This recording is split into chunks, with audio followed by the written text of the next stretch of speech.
हिंदू धर्म में पितृपक्ष के दिनों का बहुत ही खास महत्व है। हमारे परिवार के जिन पूर्वजों का देहांत हो चुका है, उन्हें हम पितृ मानते हैं।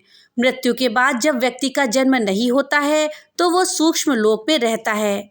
फिर पितरों का आशीर्वाद सूक्ष्म लोक से परिवार वालों को मिलता है। पितृपक्ष में पितृ धरती पर आकर अपने लोगों पर ध्यान देते हैं और उन्हें आशीर्वाद देकर उनकी समस्याएं दूर करते हैं। पितृपक्ष में हम लोग अपने पितरों को याद करते हैं और याद में दान धर्म का पालन करते हैं। धार्मिक मान्यताओं के अनुसार पितर नाराज हो जाएं तो घर में तरक्की में बाधाएं उत्पन्न होने लगती है। वर्ष में 15 दिन का विशेष अवधि में श्राद्ध कर्म किए जाते हैं और इसकी शुरुआत 17 सितंबर से हो चुकी है। श्राद्ध पक्ष को पितृपक्ष और महालय के नाम से भी जानते हैं। दोस्तों, भाद्रपद पूर्णिमा से अश्विन कृष्ण पक्ष अमावस्या तक ये 16 दिनों को पितृपक्ष कहते हैं, जिसमें हम अपने पूर्वजों की सेवा करते हैं। इस बार पितृपक्ष 17 सितंबर 2024 से शुरू हो चुके हैं और ये 2 अक्टूबर तक समाप्त होंगे। पितृपक्ष में पितरों के लिए तर्पण, पिंडदान, श्राद्ध, ब्राह्मण भोज इत्यादि करते हैं। साथ ही पितृपक्ष की तिथियों पर पितरों की पूजा करके उनको तृप्त किया जाता है। लेकिन दोस्तों, बहुत कम लोग जानते हैं कि पितृपक्ष के ये दिन दानवीर कर्ण की एक भूल के कारण मनाए जाते हैं। दोस्तों, कर्ण के कारण ही पितृपक्ष मनाने की परंपरा शुरू हुई है। तो दोस्तों, आज इस वीडियो में हम जानेंगे कि कर्ण ने ऐसा क्या किया था कि पितृपक्ष के दिन मनाने की शुरुआत हुई। इस जानकारी के लिए वीडियो में हमारे साथ अंत तक बने रहिएगा, जिससे कि आपको सही और सटीक जानकारी प्राप्त हो पाए। दोस्तों, पुराणों के मुताबिक पितृपक्ष में दान पुण्य का विशेष विधान होता है और इसका फल जीवात्मा को स्वर्ग लोक में प्राप्त होता है।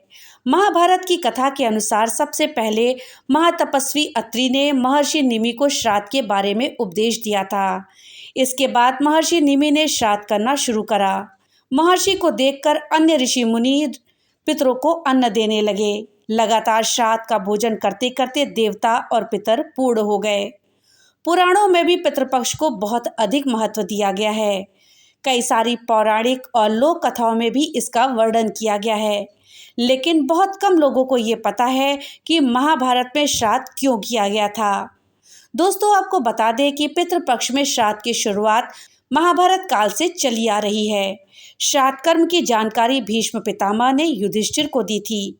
इसके पीछे की पूरी एक कहानी है। दोस्तों, हिंदू धर्म में पितर को 84 लाख योनियों में से एक माना गया है। मान्यता है कि विभिन्न लोकों में रहने वाली ये दिव्य आत्माएं संतुष्ट होने पर व्यक्ति पर अपना आशीर्वाद बरसाती हैं, जिससे मनुष्यों को धन, यश, कीर्ति इत्यादि की प्राप्ति होती है और कुल की वृद्धि होती है। दोस्तों, अगर देखा जाए तो पितृपक्ष के दौरान किए जाने वाले श्राद्ध पूर्वजों के प्रति अपनी श्रद्धा को प्रकट करने का एक जरिया होते हैं, जिससे प्रसन्न होकर के पितृ हमको सुख समृद्धि का आशीर्वाद देते हैं। मान्यता है कि जब मृत्यु के बाद सूर्यपुत्र कर्ण की आत्मा स्वर्ग पहुंची तो उन्हें वहां पर खाने को भोजन की बजाय ढेर सारा सोना, चांदी इत्यादि दिया गया। तब उन्होंने इंद्र देवता से इसका कारण पूछा। इंद्र देवता ने कर्ण को बताया कि पृथ्वी पर रहते हुए उन्होंने कभी भी पितरों के निमित्त भोजन, दान, तर्पण इत्यादि नहीं किया। तब कर्ण ने जवाब दिया, उन्हें अपने पूर्वजों के बारे में कुछ भी ज्ञात नहीं था, इसलिए अनजाने में उनसे ये भूल हुई। दानवीर कर्ण अपनी दानवीरता के लिए प्रसिद्ध हैं और जीवन भर उन्होंने गरीबों और जरूरतमंदों को धन और स्वर्ण का दान ही किया। अपने द्वार पर आने वाले किसी भी व्यक्ति को उन्होंने बिना धन दिए लौटने नहीं दिया। लेकिन कर्ण ने अपने जीवन काल में कभी भी अन्न का दान नहीं किया। अंतिम समय में जब कर्ण ने मृत्यु लोक छोड़ा और स्वर्ग पहुँचे तो उन्हें खूब सारा सोना दिया गया और खाने के लिए कुछ भी नहीं दिया गया। कर्ण ने जब भगवान इंद्र से इसका कारण पूछा तो देवराज इंद्र ने बताया कि उन्होंने जीवन भर सोना ही दान दिया है और पितरों की आत्मा की शांति के लिए कभी भी अन्न का दान नहीं किया, इसलिए उन्हें अन्न नहीं दिया गया। तब कर्ण ने इस बात को लेकर अनभिज्ञता जाहिर करते हुए कहा, मुझे अन्नदान के महत्व की जानकारी नहीं थी। जब कर्ण को अपनी गलती का एहसास हुआ तो उनको अपनी गलती सुधारने के लिए एक बार 16 दिन के लिए धरती पर भेजा गया था। इन 16 दिनों में कर्ण ने अपने पूर्वजों को याद करते हुए तर्पण किया, भूखे और गरीबों को अन्नदान किया और फिर स्वर्गलोक चले गए। मान्यता है कि तभी से 16 दिन का पितृपक्ष मनाया जाने लगा और इसी दौरान लोग अपने मृत पूर्वजों को याद करके भोजन का आयोजन करते हैं। साथ ही इस बात का भी ध्यान रखते हैं कि पितृपक्ष के दौरान यदि कोई भिक्षा मांगने आए तो उन्हें कभी खाली हाथ नहीं जाने देना चाहिए। पितृ कभी भी अपनी संतानों को परेशान नहीं करना चाहते हैं। वे बहुत दयालु होते हैं, लेकिन संतानों की उपेक्षा से दुखी हो जाते हैं, क्योंकि संतान के द्वारा श्राद्ध कर्म और पिंडदान आदि करने पर उनको तृप्ति मिलती है और वे अपनी संतानों को धन, धान्य और खुश रहने का आशीर्वाद देते हैं। पितृ यह नहीं चाहते कि उनकी संतानें उन्हें तृप्त करने के लिए कुछ करें। वे श्रद्धा भाव से किए गए श्राद्ध को खुशी से स्वीकार कर लेते हैं और कहा भी गया है कि श्रद्धा के बिना श्राद्ध अधूरा होता है। अर्थात श्राद्ध करने में श्रद्धा बहुत आवश्यक होती है। श्रद्धा के बिना श्राद्ध पूरा नहीं होता है। तो दोस्तों, ये थी जानकारी कर्ण के बारे में कि कर्ण ने किस प्रकार से श्राद्ध कर्म शुरू किया था। दोस्तों, श्राद्ध या पितृपक्ष के बारे में तो हम सभी जानते हैं कि ये क्यों मनाया जाता है, लेकिन श्राद्ध पर्व की कहानी शायद आपको नहीं पता होगी। दोस्तों, आज हम आपको श्राद्ध की कथा बताने जा रहे हैं। इस कथा को ध्यान से सुनिएगा। दोस्तों, वीडियो में आगे बढ़ने से पहले आपसे एक छोटी सी रिक्वेस्ट है कि अगर अभी तक आपने वीडियो को लाइक नहीं किया है तो कृपया वीडियो को लाइक कर दें और ज़्यादा से ज़्यादा शेयर करें, जिससे कि ये जानकारी अधिकतर लोगों तक पहुंच पाए। और हाँ, अगर चैनल पे पहली बार आए हैं तो कृपया चैनल को सब्सक्राइब कर दें और बेल आइकन दबाना ना भूलें, जिससे कि मेरी वीडियो सबसे पहले आप तक पहुँच सके। तो चलिए वीडियो में आगे बढ़ते हैं और जानते हैं श्राद्ध पर्व की क्या कथा है। दोस्तों, पुराणों के अनुसार जोगे तथा भोगे नाम के 2 भाई थे। जोगे धनी था और भोगे निर्धन था। दोनों में बहुत प्रेम था। जोगे की पत्नी को धन का घमंड था, लेकिन भोगे की पत्नी सरल हृदय की थी। पितृपक्ष आने पर जोगे की पत्नी ने उससे पितरों का श्राद्ध करने के लिए कहा तो जोगे इसे बेकार का काम समझकर टालने लगा। लेकिन उसकी पत्नी जानती थी कि अगर ऐसा नहीं किया तो लोग बातें बनाएंगे। साथ ही उसे अपने मायके वालों को दावत पर बुलाने और अपनी अमीरी दिखाने का सही अवसर ये लगा।